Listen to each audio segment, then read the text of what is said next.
How's it going, folks? This is Dave and welcome to episode 1 of Forza Customs. Today we've got our hands on an original 1993 Cobra R Mustang. Now they only ever made 107 of these, so we're going to consider ourselves very fortunate. The owner of this particular car came to us with hat in hand in hopes that we could breathe some life back into this beautiful piece of automotive history. These cars were factory-built, street-legal race cars. They lacked air conditioning, radio, speakers, rear seats. Even the sound-deadening material was removed. Ford took out as much weight as they could to make this the lightest possible track-ready car. This was the ultimate celebration of the final year for the legendary short-wheelbase Fox body Mustang.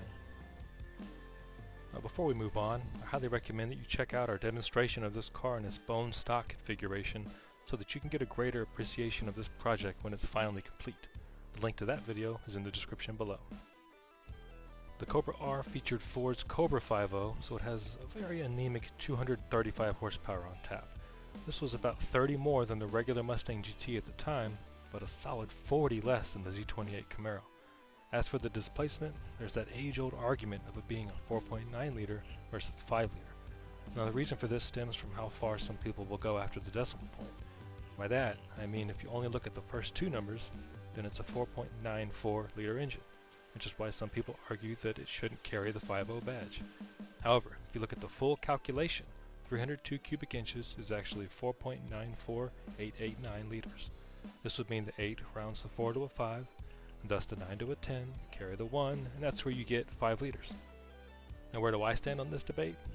Honestly, I don't really care. This thing desperately needs a full rebuild, and that's exactly what we're going to do today.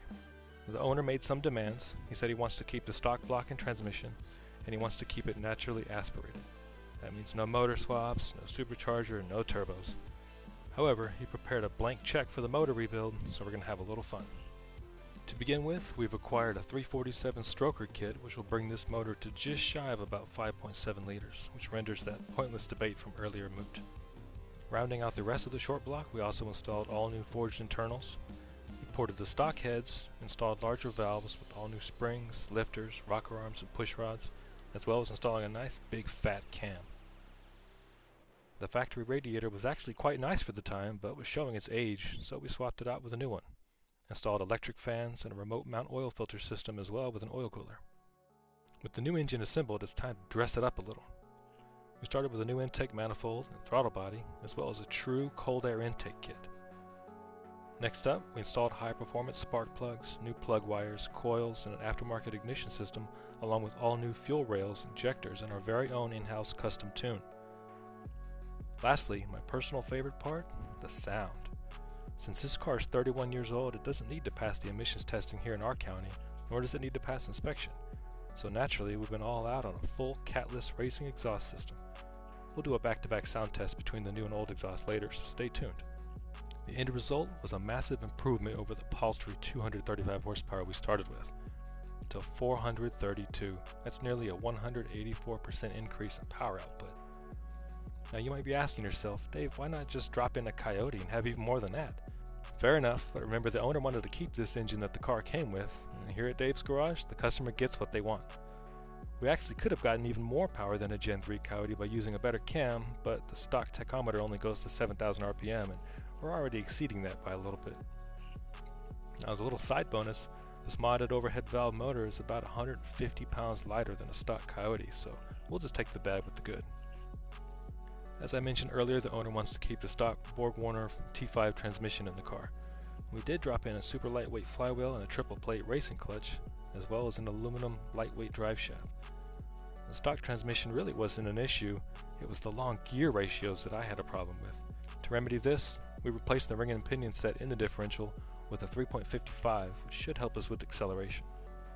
I've personally never been a big fan of these split 3-spoke wheels that this car came with, so we decided to replace these with some beautiful 5-spoke wheels from our friends at HRE Performance. These wheels remind me a lot of the Cobra wheels from later on in the decade, and I think they just look perfect on this car. Ford installed larger brakes on this car, which were far nicer than anything that Ford had ever put on a production Mustang before, but by today's standards, they just don't hold up. So we installed even larger rotors and calipers with all new brake lines and pads. For suspension, we equipped the car with new shocks and coilovers, which dropped the ride height by a little. Some hollow front and rear anti-roll bars, added strut tower braces to the front and rear, as well as a lower subframe bar for additional stability. As far as weight reduction goes, Ford did a lot of the work here for us, as I had mentioned earlier. We did, however, find a few things to remove or replace and managed to take out another 180 pounds. So now the car is lighter, significantly more powerful, but we need serious rubber to actually put this power to the ground. The car came factory with 245s all the way around, so we upgraded the rears to 315s and put 275s on the front. The owner doesn't daily the car, but he does drive it on the street from time to time, so we put on the nicest street-legal track-oriented tires that we could get our hands on. He'll have plenty of grip without the need to swap tires when he gets to the track. As far as the visuals go, the car only came in red, and the owner wants to keep it that way. With that said, he wasn't opposed to any body panel swaps, so we contacted our friends at Cervini's and equipped this car with their gorgeous front bumper. It isn't much, but it's just enough to really change the look of the car. Now let's take a moment to walk around and survey this beautiful machine before we take it for a test drive. To summarize the differences here, we've increased 197 horsepower, we've increased 171 pound-feet of torque, we've lost 217 pounds, and there was a 1% shift in front weight, which dropped from 57 to 56.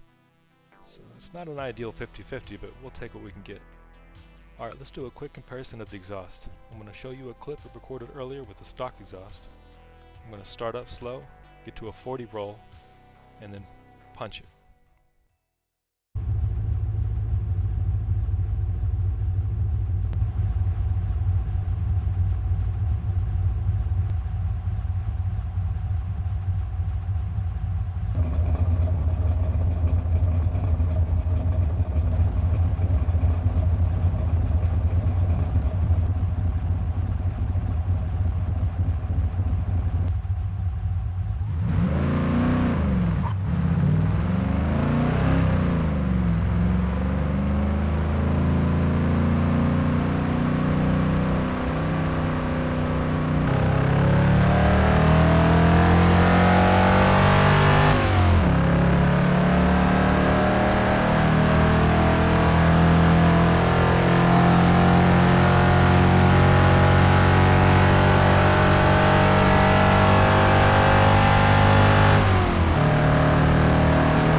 I'd say it's time to hit the track.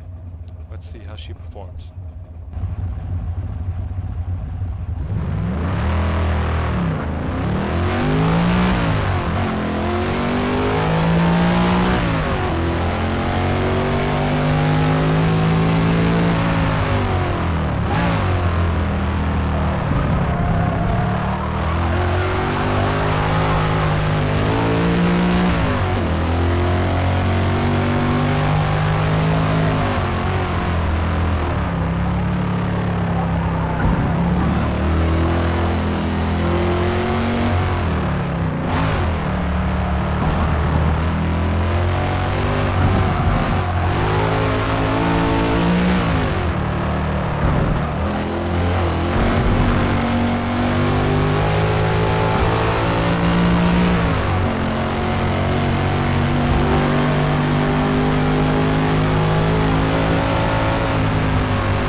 for watching, folks. If you'd like to see the owner of the car racing it on track, let us know in the comments below.